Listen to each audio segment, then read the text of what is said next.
Good afternoon dear students. Online क्लासों में आपका हार्दिक अभिनंदन है। आइए आज चर्चा करेंगे। इस लेक्चर में हम बीए पार्ट सेकेंड ईयर और सब्जेक्ट अपना कौन सा है, drawing and painting. Lecture number है 94। कौन सा है, 94 नंबर का ये लेक्चर है। और इससे पूर्व वाले लेक्चर में अपन ने प्रैक्टिकल से संबंधित जानकारी प्राप्त की थी। और इस लेक्चर में आज हम चर्चा करेंगे राजा रवि वर्मा के बाद में। इससे पूर्व थ्योरी के जो पेपर में यानी किताब के जो लेक्चर थे उसमें अपन ने पढ़ा था कंपनी शैली के बारे में। किसके बारे में, कंपनी शैली के बारे में, कि किस प्रकार से अंग्रेजों ने यहाँ पर आकर अपनी कंपनियाँ स्थापित की, यहाँ के चित्रकारों से पेंटिंग बनवाई और अपने साथ ले गए। उसके बाद में अपन ने पढ़ा कंपनी शैली के प्रमुख चित्रकारों के बारे में, उनके प्रमुख विषय के बारे में और कंपनी शैली के चित्रों की प्रमुख विशेषताओं के बारे में अपन ने चर्चा की थी। आज इस लेक्चर को आगे बढ़ाते हुए अपन चर्चा करेंगे राजा रवि वर्मा के बारे में। ये राजा रवि वर्मा एक फेमस चित्रकार रहे हैं और इन्होंने भारत में तेल चित्रण का शुभारंभ किया था। यानी कि भारत के अंदर तेल चित्रण का प्रारंभ किसने किया था, राजा रवि वर्मा ने। किसने, राजा रवि वर्मा ने भारत के अंदर सबसे पहले तेल चित्रण पद्धति को अपनाया था। वैसे विदेशों में तो पहले से तेल चित्रण पेंटिंग बन रही थी, लेकिन भारत की बात कर रहे हैं। भारत में तेल चित्रण का जनक किसको माना गया है, राजा रवि वर्मा को। तो आइए चर्चा करते हैं चित्रकार राजा रवि वर्मा के बारे में। चित्रकार राजा रवि वर्मा ने भारतीय धार्मिक, पौराणिक व ऐतिहासिक कथाओं पर चित्र बनाकर अपनी कला जगत में एक गहरी छाप छोड़ी है। दोबारा सुनेंगे, चित्रकार राजा रवि वर्मा ने भारतीय धार्मिक, पौराणिक व ऐतिहासिक कथाओं पर चित्र बनाकर अपनी कला की एक गहरी छाप छोड़ी है। और राजा रवि वर्मा के चित्र इतने फेमस हो गए थे कि आम आदमी भी अपने घरों में इनके द्वारा छापे गए कैलेंडर्स या पेंटिंग के जो प्रिंट वो भी अपने घर में सजा के रखने लगे थे, क्योंकि इनकी पेंटिंग की इतनी डिमांड हो गई थी कि इनके जो हाथ के द्वारा बनाए गए ओरिजिनल काम तो ये सारी पब्लिक को नहीं दे पाते। इस कारण से इन्होंने क्या किया, बम्बई में घाट कोपर पर एक प्रिंटिंग मशीन लगाई थी। एक जो आप देखते हो शादी के कार्ड छपते हैं, उन कार्ड को छापने के लिए एक मशीन आती है जिसको प्रिंटिंग प्रेस बोलते हैं। और आप शादी के कार्ड में देखना, फर्स्ट में ऊपर ही छोटे से अक्षरों में साइड में राइट हैंड में लिखा होगा, जैसे कि कोई भी प्रिंटिंग का नाम और कहाँ पर है ये। जैसे आपके महुआ में कृष्णा प्रिंटिंग प्रेस महुआ ऐसे लिखा हुआ मिल जाएगा। तो इस प्रकार से इन्होंने छापा पद्धति को लेकर प्रिंटिंग प्रेस भी लगाई थी, जिस कारण से इनकी पेंटिंग के कैलेंडर्स छपे। और अपन दिवाली पर अच्छे अच्छे कैलेंडर्स खरीद के लाते हैं और अपने घरों में लगाते हैं। तो उसी प्रकार से लोग इनके कैलेंडर भी खरीद कर ले जाते थे और उनके वहाँ पर साइन भी हो रखे थे राजा रवि वर्मा के। चलिए अब प्रारंभ करते हैं अपन इनके जीवन परिचय से। कहाँ से, जीवन परिचय। जीवन परिचय के बारे में अपन चर्चा करेंगे। इसमें चर्चा होगी इनका जन्म कब और कहाँ हुआ, इसके बाद में इनको चित्रकला का शौक कैसे लगा, और फिर इसके बाद में पढ़ेंगे अपन इनकी शिक्षा के बारे में। तो सर्वप्रथम इनके जीवन परिचय में अपन पढ़ते हैं जन्म के बारे में। जन्म, तो इनका जन्म किनका, राजा रवि वर्मा का। तो राजा रवि वर्मा का जन्म लिखो, साथ के साथ लिखते चलो, राजा रवि वर्मा का जन्म, राजा रवि वर्मा का जन्म 29 अप्रैल 1848 ईस्वी को कब हुआ था जन्म, 29 अप्रैल 1848 ईस्वी को, इनका जन्म 29 अप्रैल 1848 ईस्वी को केरल के एक गांव किलिमन्नूर में हुआ था। 1848 ईस्वी में केरल राज्य के एक गांव किलिमन्नूर में हुआ था। किलिमन्नूर में हुआ था। एक बार दोबारा से देखो, चर्चा कर रहे हैं अपन चित्रकार राजा रवि वर्मा के बारे में, जिसमें सबसे पहले चर्चा कर रहे हैं अपन जीवन परिचय के बारे में, जिसमें इनके जन्म के बारे में पढ़ा कि राजा रवि वर्मा का जन्म 29 अप्रैल 1848 ईस्वी को केरल राज्य के एक गांव, और गांव का नाम क्या है, किलिमन्नूर में हुआ था। इस गांव का नाम क्या है, किलिमन्नूर। इस किलिमन्नूर नामक गांव में इनका जन्म हुआ था। उन्हें बाल्यकाल से ही चित्र बनाने का शौक था। इन्हें बाल्यकाल से ही चित्र बनाने का क्या था, शौक था। यानी कि बचपन से ही इन्हें चित्र बनाने का अच्छा खासा शौक रहा है। यानी कि जब ये चित्र बनाते थे तो आराम से ये खुश रहते थे, इनको शौक था उस चीज का। अपने घरों में भी अपन देखते हैं, सब बच्चों के अलग अलग प्रकार के शौक होते हैं। कोई बच्चा थैली में कुछ सामान भर लेते हैं और अपनी उंगली में उसको डाल के लेके घूमते रहते हैं, न तो किसी को देते हैं न खुद खाते हैं। और भी कुछ जैसे छोटी छोटी बोतल है, कुछ डिब्बियाँ हैं प्लास्टिक की, उनको इकट्ठा कर लेते हैं। या कुछ बच्चों को देखा होगा आपने, कंची होती है कांच की कंची, उनको इकट्ठा कर लेंगे और लेके घूमते रहेंगे पूरी साल भर इधर इधर। छोटे बच्चों की बात है। तो इस प्रकार से उनको बचपन से कलेक्शन करने का, यानी कोई भी चीज़ को इकट्ठी करके संजो के उसे संभाल कर रखने की इच्छा होती है। तो उसी प्रकार से जो राजा रवि वर्मा थे, इनको बचपन से चित्र बनाने का शौक था। ये अपने घर की दीवारों पर कोयले से चित्र बनाते थे, पेंसिल से, पेन से, कुछ भी, या जमीन के ऊपर ये किसी भी पेड़ की टहनी से चित्र बनाते थे। यानी चित्र में इनका रुझान था। एक बार उनके मामा, यानी कि राजा रवि वर्मा के जो मामा थे, उनका नाम था राज वर्मा। क्या नाम था, राज वर्मा। तो एक बार उनके जो मामा है राज वर्मा, वो क्या कर रहे थे, भगवान विष्णु का एक चित्र बना रहे थे। भगवान विष्णु का क्या बना रहे थे, एक चित्र बना रहे थे। तो उसमें क्या है कि वो रंग भर रहे थे। तो बीच में उनको क्या हुआ, उस पेंटिंग को छोड़कर कहीं जाना पड़ा इधर इधर। तो इनके मामा तो चले गए। तो क्या हुआ कि ये राजा रवि वर्मा थे, ये बच्चे ही थे, छोटे थे, बचपन था इनका उस वक्त। तो ये उठकर उस चित्र को पूरा करने लगे। तो बालक रवि वर्मा ने उसे क्या कर दिया, पूरा कर दिया। और नीचे एक गरुड़ का चित्र बना दिया। नीचे क्या कर दिया, एक गरुड़ पक्षी का क्या बना दिया, चित्र बना दिया। जब इनके मामा वापिस आए तो अचंभित रह गए कि भाई ये पेंटिंग किसने पूरी कर दी, और नीचे गरुड़ का भी चित्र है। तो इनके मामा थे जो अचंभित रह गए। और इनके मामा जो राज वर्मा, ये तंजौर स्टाइल में, यानी तंजौर पद्धति पर कार्य करते थे। किस पर, तंजौर पद्धति पर ये कार्य करते थे। तो राजा रवि वर्मा पर इनका भी गहरा प्रभाव रहा है।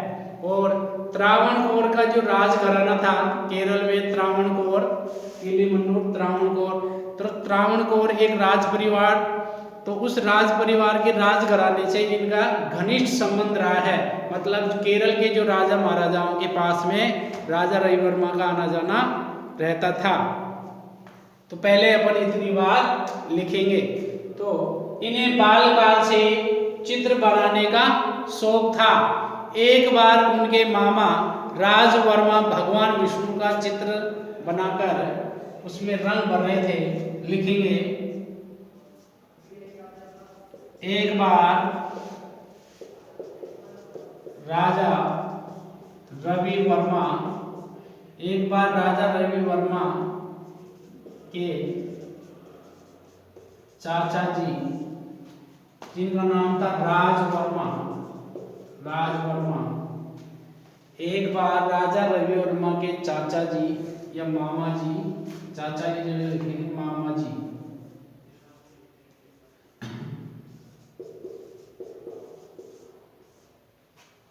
रवि वर्मा के मामा जी, और जी मामा जी का नाम था राजवर्मा, जो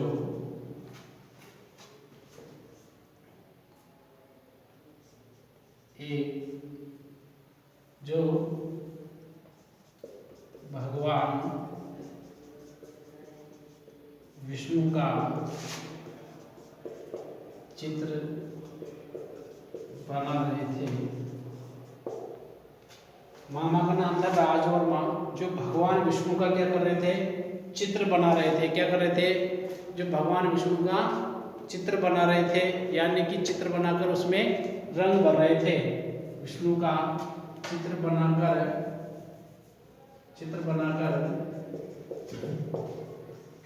रंग भर रहे थे।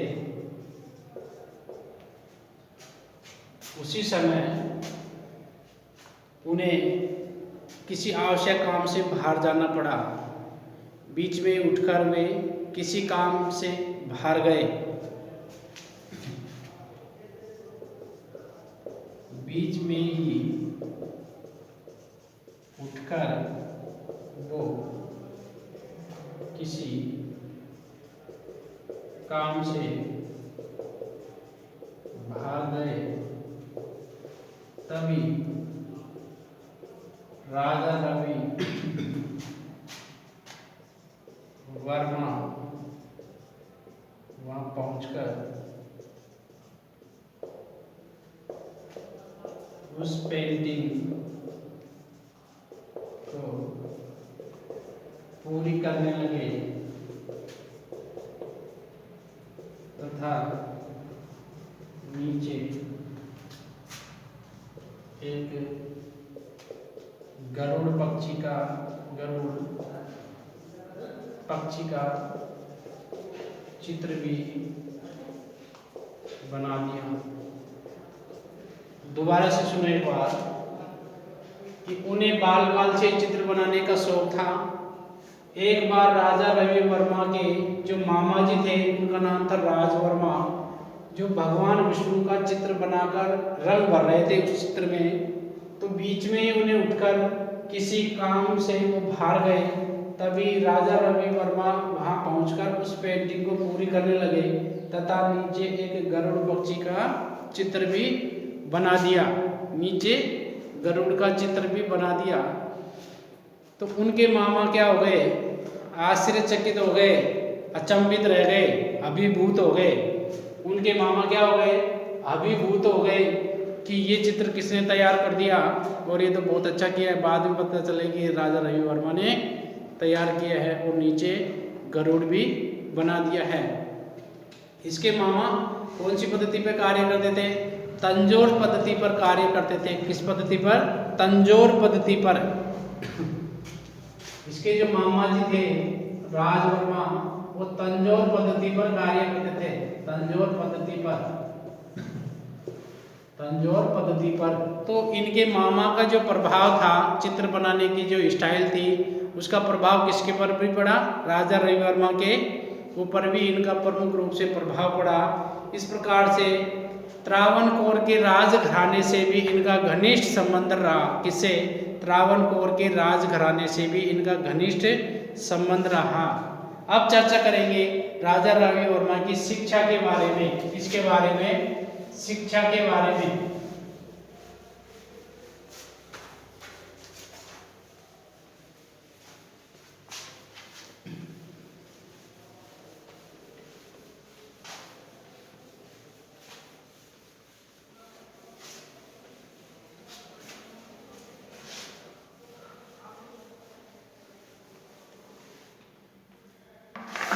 शिक्षा।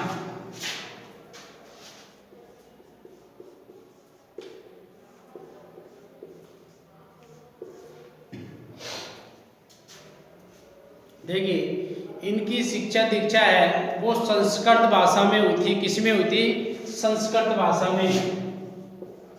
इनकी शिक्षा दीक्षा किसमें हुई? संस्कृत भाषा में हुई। यानी राजा रवि वर्मा की शिक्षा है वो किसमें हुई? संस्कृत भाषा में हुई। किसमें? संस्कृत भाषा में। इसमें रामायण, महाभारत, कालिदास के ग्रंथों का अध्ययन करवाया गया था। किसका अध्ययन करवाया गया? संस्कृत भाषा में, जिसमें रामायण, महाभारत,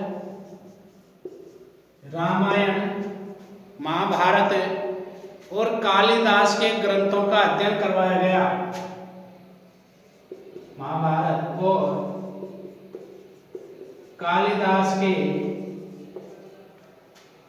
और कालिदास के ग्रंथों का अध्ययन करवाया गया। किस किस का अध्ययन करवाया गया? एक तो रामायण के प्रसंगों का अध्ययन था, महाभारत का अध्ययन था, और कालिदास के द्वारा जो ग्रंथ लिखे गए थे उन ग्रंथों का अध्ययन करवाया गया। किसमें? संस्कृत भाषा में। किसके द्वारा? रवि वर्मा की शिक्षा के द्वारा। दोबारा सुन लो, चर्चा कर रहे हैं राजा रवि वर्मा की शिक्षा के बारे में। इनकी शिक्षा दीक्षा संस्कृत भाषा में हुई थी, जिसमें रामायण, महाभारत, कालिदास के ग्रंथों का अध्ययन करवाया गया था। परंतु संस्कृत भाषा उनकी समझ से क्या थी? परे थी। यानी कि उनको संस्कृत कम ही समझ में आई थी। लेकिन घर वालों के प्रेशर में आकर इन्होंने संस्कृत भाषा में एडमिशन लिया। इनकी रुचि केवल किसमें थी? चित्रकला में थी। किसमें थी? चित्रकला में थी। और इन्होंने जो अध्ययन किया था रामायण, महाभारत और कालिदास के ग्रंथों का, तो इनके माइंड में रामायण, महाभारत और कालिदास के जो ग्रंथ थे इनके विषय की एक छाप छूट गई थी। और उन्होंने जो चित्र बनाए थे वो रामायण के प्रसंग पर बनाए, महाभारत के प्रसंग पर बनाए, और कालिदास के जो ग्रंथ थे उनके प्रसंगों के ऊपर इन्होंने काफी सारे चित्र बनाए। वैसे राजा रवि वर्मा ने किसी भी कला महाविद्यालय से अथवा किसी भी संस्थान से कला की विधिवत शिक्षा प्राप्त नहीं की थी। दोबारा सुनेंगे कि वैसे तो राजा रवि वर्मा ने किसी भी महाविद्यालय या किसी भी संस्थान से कला में कोई भी शिक्षा प्राप्त नहीं की थी। चित्र बनाना तो इनका स्वाभाविक गुण था। क्या था? स्वाभाविक गुण था। फिर भी अपनी अनवरत कला साधना, फिर भी इनकी जो लगन थी, इनकी जो चेष्टा थी, इनके जो कला के प्रति जो भाव थे, उनसे इनकी जो विकसित कला दृष्टि है वो अपने क्षेत्र में अभूतपूर्व सफलता को प्राप्त करने की योग्य थी। अर्थात इन्होंने अनवरत कला साधना, लगन और नियमित और विकसित कला दृष्टि के कारण अपने क्षेत्र में अभूतपूर्व सफलता को प्राप्त किया। इन्हें दरबारी चित्रकार, एक चित्रकार था दरबारी चित्रकार, दरबार में रहकर जो चित्र बनाता था, उस दरबारी चित्रकार का नाम था आलमगिरी नायडू। क्या नाम था? आलमगिरी नायडू। आलमगिरी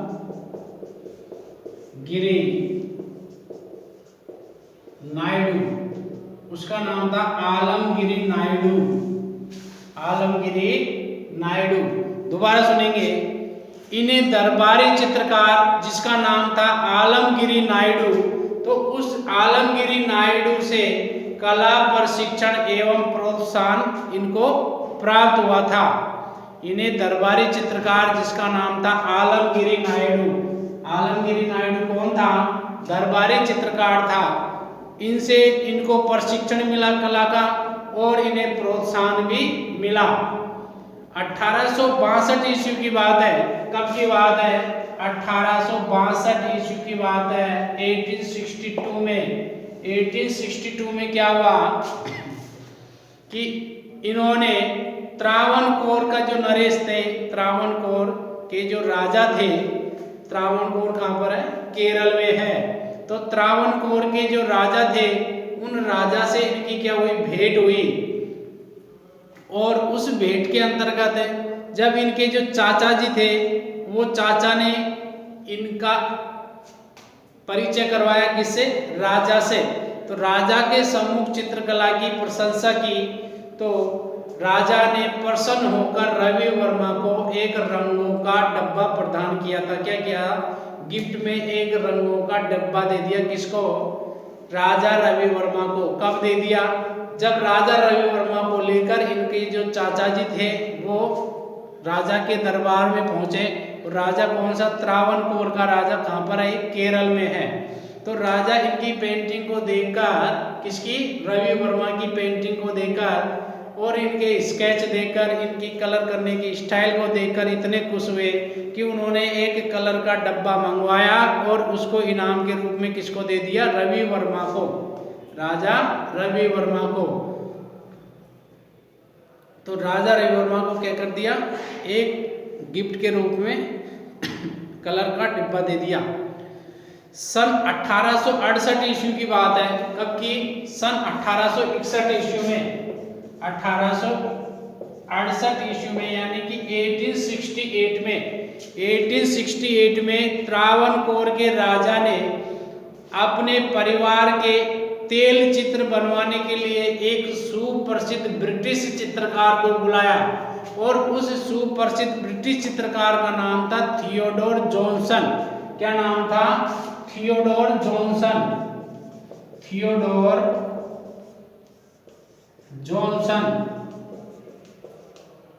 थियोडोर जॉनसन नाम का एक ब्रिटिश चित्रकार था। उस ब्रिटिश चित्रकार को त्रावणकोर के राजा ने अपने परिवार के लोगों का तेल चित्रण बनवाने के लिए सन 1868 ईस्वी में उस चित्रकार को आमंत्रित किया। दोबारा सुनो, सन 1868 ईस्वी में 1868 में त्रावणकोर का जो राजा था उसने अपने व अपने परिवार के तेल चित्र बनवाने के लिए सुप्रसिद्ध ब्रिटिश चित्रकार जिसका नाम था थियोडोर जॉनसन, उसको आमंत्रित किया था। और रवि वर्मा ने भी उनसे क्या की थी? भेंट की थी। राजा रवि वर्मा ने भी उस थियोडोर जॉनसन से क्या की? भेंट की थी। उन्हें जॉनसन का कार्य देखने मात्र के लिए ही अनुमति मिली थी। राजा रवि वर्मा भी चित्रकार थे, लेकिन उस थियोडोर जॉनसन जो ब्रिटिश चित्रकार था उसकी पेंटिंग देखने के लिए इनको मात्र एक दिन का समय दिया गया, कुछ समय। तो राजा रवि वर्मा ने उनके तेल चित्रण से सब कुछ सीखा। मतलब उनके तेल चित्रण से रवि वर्मा क्या हुए? प्रभावित हुए। उसकी पद्धति सीखी, उसकी स्टाइल सीखी। इस प्रकार से ये आलमगिरी नायडू को भी अपना गुरु मानते थे। इनके ऊपर दो गुरुओं का प्रभाव रहा। कौन से? आलमगिरी नायडू का और थियोडोर जॉनसन से। थियोडोर जॉनसन से इन्होंने क्या सीखा था? तेल चित्रण सीखा था। कौन सा? Oil painting. तेल चित्रण क्या सीखा?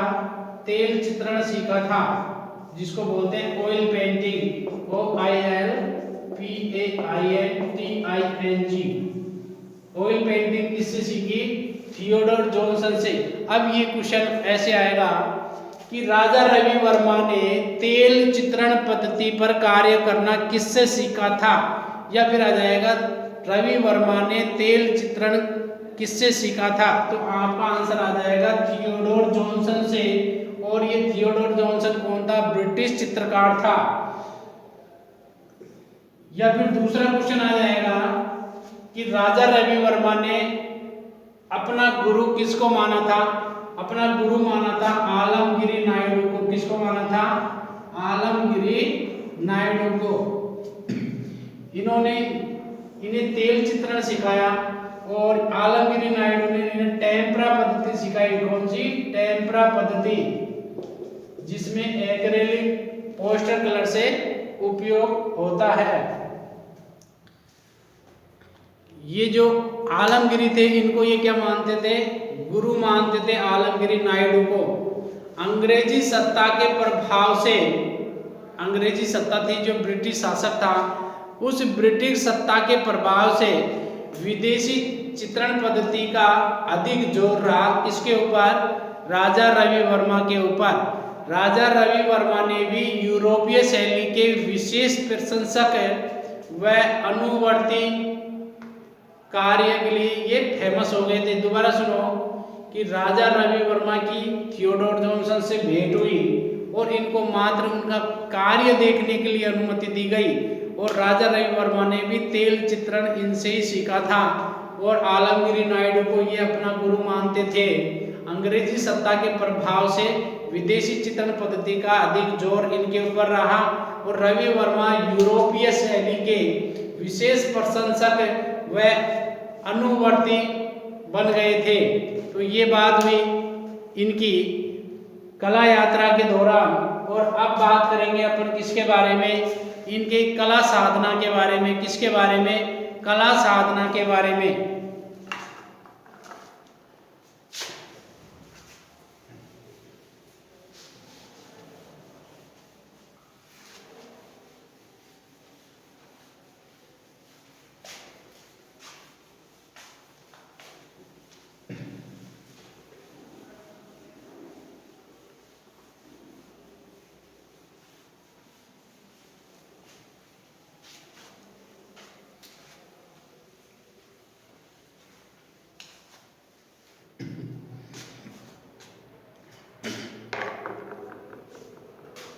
कला साधना।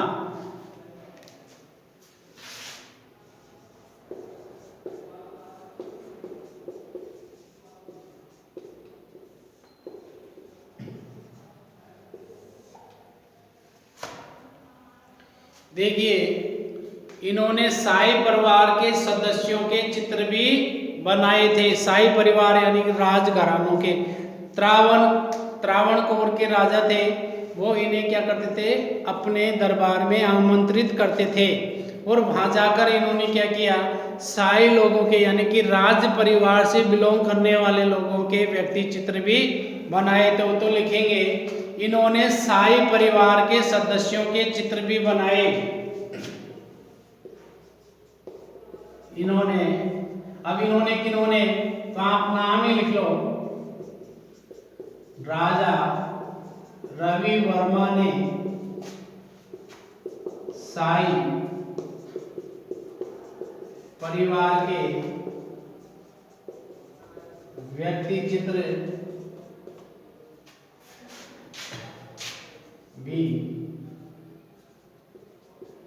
बनाए। राजा रवि वर्मा ने शाही परिवार के व्यक्ति चित्र भी बनाए थे। उसके साथ ही राज्याश्रय, राजघरानों से संबंध तथा तत्कालीन बेंगल ऑफ ओवर जैसे सम्मानों से भी उन्हें सामाजिक प्रतिष्ठा दिलाई थी। तो लिखेंगे राज्याश्रय,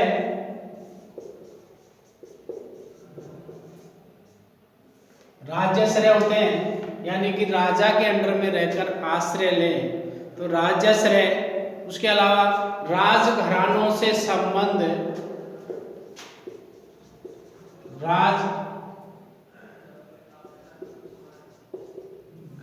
से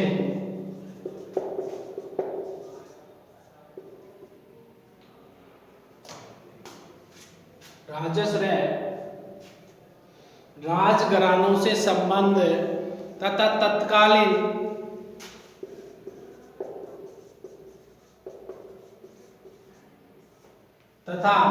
तत्कालीन बेंगल ऑफ ओवर ऑनर।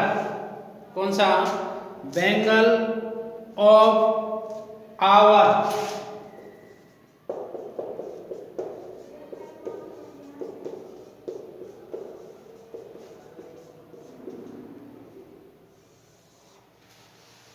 तत्कालीन बेंगल ऑफ आवर जैसे सम्मानों से उन्हें सामाजिक प्रतिष्ठा दिलाई। बेंगल ऑफ आवर जैसे सम्मानों से उन्हें सामाजिक प्रतिष्ठा दिलाई, जैसे सम्मानों से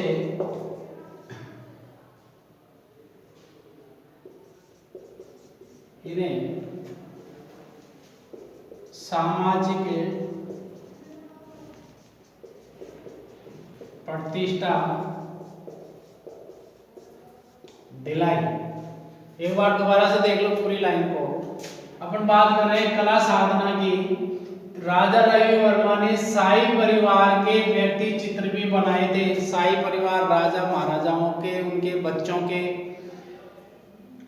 उनके व्यक्ति चित्र भी बनाए थे। उसके अलावा राज्याश्रय, राजघरानों से संबंध तथा तत्कालीन बेंगल ऑफ पावर जैसे सम्मानों से भी इन्हें सामाजिक प्रतिष्ठा दिलाई। सम्मानों से क्या किया? सम्मानों ने इन्हें सामाजिक प्रतिष्ठा दिलाई। सम्मानों ने इन्हें सामाजिक प्रतिष्ठा दिलाई थी, यानी कि ये क्या हो गए? फेमस हो गए इस प्रकार के चित्र बना बनाकर। किंतु क्रिएटिव आर्टिस्ट के रूप में इन्हें मान्यता प्राप्त नहीं हो पाई। तो लिख लेंगे इसके साथ ही, किंतु क्रिएटिव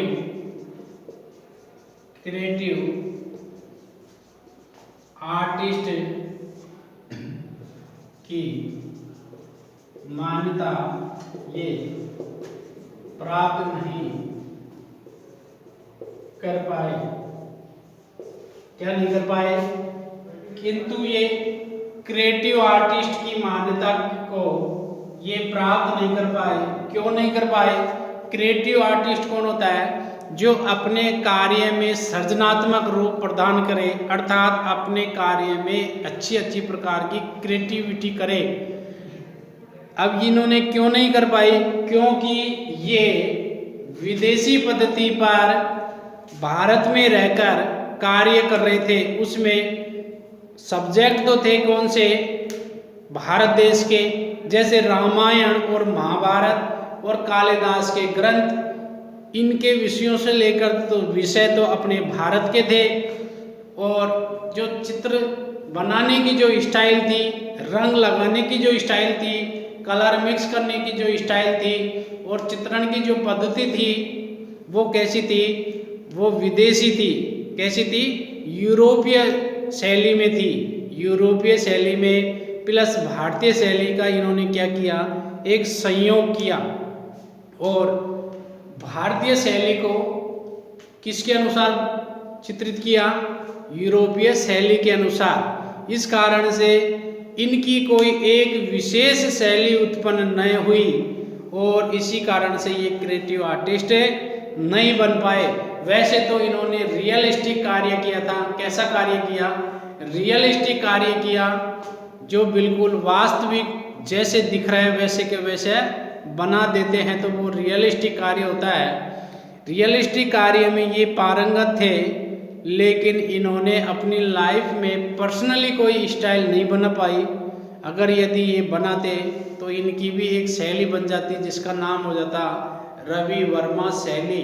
इन्होंने विदेशी पद्धति को देसी स्टाइल में बनाकर कार्य किया, इस कारण ये क्रिएटिव आर्टिस्ट नहीं बन पाए। इसी के साथ ही राजा जो रवि वर्मा थे, उन्होंने तत्कालीन राजा महाराजाओं के, उच्च घरानों के और ऊंचे तट पर स्थित, ऊंचे तटस्थ जो ब्रिटिश अधिकारी थे, उन अधिकारियों के व्यक्ति चित्र भी इन्होंने बनाए। इस कारण से इनके कार्य को उन अधिकारियों ने क्या किया? इनकी सराहना की, इनकी प्रशंसा की। इस कारण से ये उन चित्रों को अच्छा सा अच्छा बनाते थे। इसी कारण से रवि वर्मा को क्या किया? सभी लोग आमंत्रित करते थे। किसके लिए? व्यक्ति चित्र बनाने के लिए। व्यक्ति चित्र को ही सभ्य चित्र कहते हैं। व्यक्ति चित्र को क्या कहते हैं? सभ्य चित्र। तो इनको बुलाते थे दरबार में और इनसे चित्र भी बनवाते थे। इसी प्रकार से उदयपुर के जो राजा थे उन्होंने भी इनको बुलाया और बुलाकर इनसे क्या किया, इनसे चित्र बनवाए थे। तो इन्होंने तेल रंग में Duke of Buckingham, Duke of Buckingham, Duke of Buckingham, Duke of Buckingham, इसके अलावा लॉर्ड इक्ट हिल, कौन सा, लॉर्ड इक्ट हिल, दोबारा सुनो, ड्यूक ऑफ बकिंघम, लॉर्ड इक्ट हिल, इसके अलावा उदयपुर के महाराजाओं के व्यक्ति चित्र, उदयपुर के महाराणाओं के व्यक्ति चित्र आदि इन्होंने अपनी स्टाइल में बनाया। किसमें, तेल रंग पद्धति में बनाया। इनकी जो चित्र बनाने की जो पद्धति थी वो इतनी अच्छी थी, यानी ये जो कलर लगाते थे उस कलर का कलर कॉम्बिनेशन भी इतना अच्छा था कि वो सभी लोगों को क्या आता था, पसंद आता था। तो उच्च घरानों में भी, यानी राजा महाराजाओं के दरबारों में भी रवि वर्मा के चित्रों की मांग बढ़ गई थी। क्या बढ़ गई थी, मांग बढ़ गई थी। यानी कि लोग बाग अपनी दुकानों में सजाने के लिए, मकानों में भवन निर्माण करते हैं तब, और इसके अलावा ऑफिसों में, अपने संग्रहालयों में, सभी जगह इनके चित्र खरीद कर लगाते थे।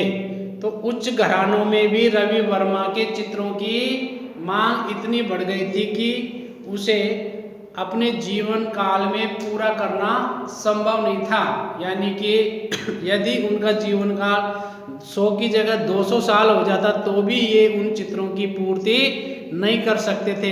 तो इन्होंने क्या किया, सर माधवराव की सहायता से, किसकी सहायता से, एक सेठ जी थे जिनका नाम था सर माधवराव, माधवराव, ये सेठ थे बहुत पैसे वाले।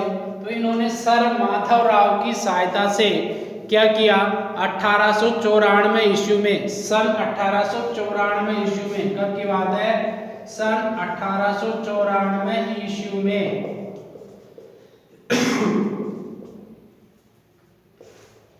सन 1894 ईस्वी में मुंबई के उपनगर जिसका नाम था घाटकोपर, मुंबई में है एक उपनगर। तो सर राजा रवि वर्मा ने सर माधवराव की सहायता से सन 1894 ईस्वी में मुंबई के उपनगर, और उस उपनगर का नाम है घाटकोपर। क्या नाम है, घाटकोपर, इस उपनगर का नाम है। इस घाटकोपर पर 1894 ईस्वी में एक लिथोग्राफिक प्रेस खोलकर चित्रों की प्रतिलिपियां छपवाने का कार्य प्रारंभ किया। एक बार दोबारा से सुनेंगे। राजा रवि वर्मा के चित्र इतने फेमस हो गए थे और सभी लोग इनके चित्रों की डिमांड करने लगे थे। इस कारण से इनके जीवन काल में उन चित्रों को बनाकर देना संभव नहीं हो पा रहा था। तो इन्होंने एक सेठ थे पैसे वाले जिनका नाम था सर माधवराव, इन सर माधवराव की सहायता से सन 1894 ईस्वी में मुंबई के एक उपनगर है मुंबई का जिसका नाम है घाटकोपर। इस घाटकोपर नामक स्थान पर लिथोग्राफी प्रेस खोलकर उसकी जो प्रतियां थी उन्हें छपवाकर हर आदमी के घर में पेंटिंग पहुंच जाए, ऐसा मानस बनाकर इन्होंने इस प्रेस का निर्माण कर दिया। इससे उनके चित्र घर घर में फैल गए थे। इसलिए उनके चित्र घर घर में जाके फैल गए, मतलब हर घर में इनके चित्र पहुंचने लगे थे। और चित्रों का मूल्य भी बिल्कुल सस्ता था, नॉर्मल, उसकी नॉर्मल रेट थी जो हर आदमी भी उसको खरीद लेता था। जैसे दिवाली के टाइम पे कैलेंडर बिकते हैं 5 रुपये, 10 रुपये, 7 रुपये, तो आराम से अपन 10-20 कैलेंडर आराम से खरीद लेते हैं। तो उस समय और भी बहुत कम पैसा था जो इनके सस्ते दामों में इनके अच्छे चित्रों के प्रिंट मिल जाते थे। वो सस्ते क्यों मिलते थे, क्योंकि पेंटिंग तो एक बनाते थे और उसके 1000 प्रिंट छाप लेते थे। तो एक पेंटिंग के बदले में 1000 प्रिंट सस्ते पड़ जाते थे। यदि ये ओरिजिनल पेंटिंग किसी को दान या देते किसी को घर में लगाने, तो वो थोड़ी इनको खरीदार को महंगी पड़ती, तो जिसे लोग खरीदने में सक्षम हो गए। और इस तरीके से रवि वर्मा भारत देश के पहले लिथोग्राफर बन गए और विस्तृत पैमाने पर मुद्रण के युग का सूत्रपात भी इनके समय में हो गया। मुद्रण का मतलब होता है छापा पद्धति। कौन सी? छापा पद्धति। इसके अलावा और अपन चर्चा करेंगे इनके प्रसिद्धि के बारे में, इनके सम्मान के बारे में कि इनकी प्रसिद्धि और सम्मान किस किस प्रकार से इनको आगे तक ले जाती है। और आज भारत में और भारत से यानी विदेशों में भी राजा रवि वर्मा का नाम प्रचलित है। आज हम किताबों में अपने सिलेबस के अनुसार इन राजा रवि वर्मा जो एक फेमस चित्रकार रहे हैं और जिन्होंने भारत में तेल चित्रण का आविष्कार किया, यानी कि भारत के अंदर सबसे पहले तेल चित्रण किसने किया था? राजा रवि वर्मा ने। और किससे सीखा था इन्होंने? ब्रिटिश चित्रकार थियोडोर जॉनसन से सीखा था। और इनके गुरु इन्होंने किसको माना? आलमगिरी नायडू को इन्होंने गुरु माना था। और ये शाही परिवार के व्यक्ति चित्रों के यानी व्यक्तियों के चित्र बनाते थे, जिसको सभ्य चित्र भी कहते हैं या व्यक्ति चित्र भी कहते हैं। अब देखिए, राजा रवि वर्मा का एक सुखद संयोगी था कि एक और तो उन्हें राज परिवार का संरक्षण प्राप्त हो गया था, एक और तो इनको राज परिवार का संरक्षण प्राप्त हो गया था, वहीं दूसरी ओर युवा अवस्था में ही उन्हें प्रसिद्धि और पैसे की प्राप्ति होने लग गई थी। एक तरफ तो राज परिवार का सहारा लग गया था, दूसरी तरफ कि जब ये युवक थे, युवा अवस्था में इनके पास में पैसे वैसे आने लग गए थे और इनकी पेंटिंग भी बिकने लग गई थी। सन 1873 ईस्वी की बात है। कब की बात है? 1873 ईस्वी की, यानी कि 1873 की बात है। 1873 की बात है। 1873 ईस्वी में चेन्नई के शिल्पशाला के अधिष्ठाता, कहाँ पर? चेन्नई के शिल्पशाला के अधिष्ठाता, और जिनका नाम था, क्या नाम था? चेसमट। क्या नाम था उसका? चेसमट। चेसमट वो त्रावणकोर आए थे। दोबारा सुनेंगे। सन 1873 ईस्वी में, 1873 ईस्वी में चेन्नई शिल्पशाला के अधिष्ठाता, जिनका नाम था चेसमट, ये चेसमट कहाँ पर आए थे? ये आए थे त्रावणकोर। कहाँ पर आए थे?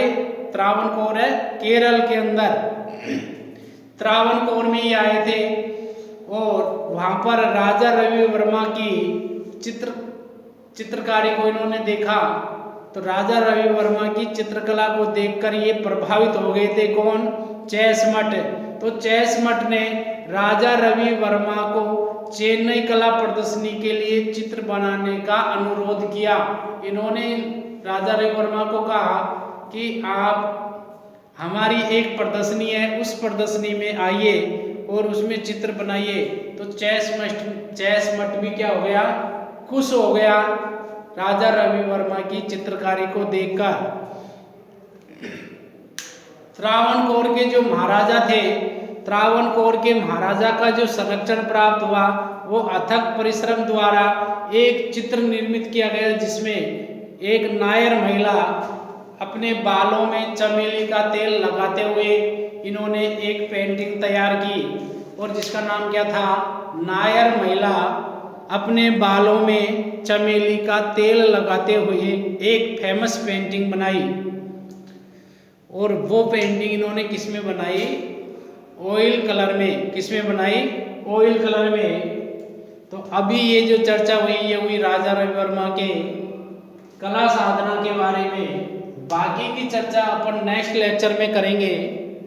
और उसमें चर्चा होगी इनके प्रमुख सम्मान, पुरस्कार, राजा वर्मा के प्रमुख चित्र, इनकी प्रमुख कला प्रदर्शनियों के बारे में, और इसके अलावा चर्चा होगी इन्होंने और कौन कौन सी जगह पर अपने कला संग्रह यानी कलेक्शन कहाँ कहाँ पर रखा, और लास्ट की लाइनों में इनकी मृत्यु के बारे में चर्चा होगी। तो मिलते हैं नेक्स्ट लेक्चर में, तब तक के लिए जय हिंद, जय भारत, भारत माता की जय हो।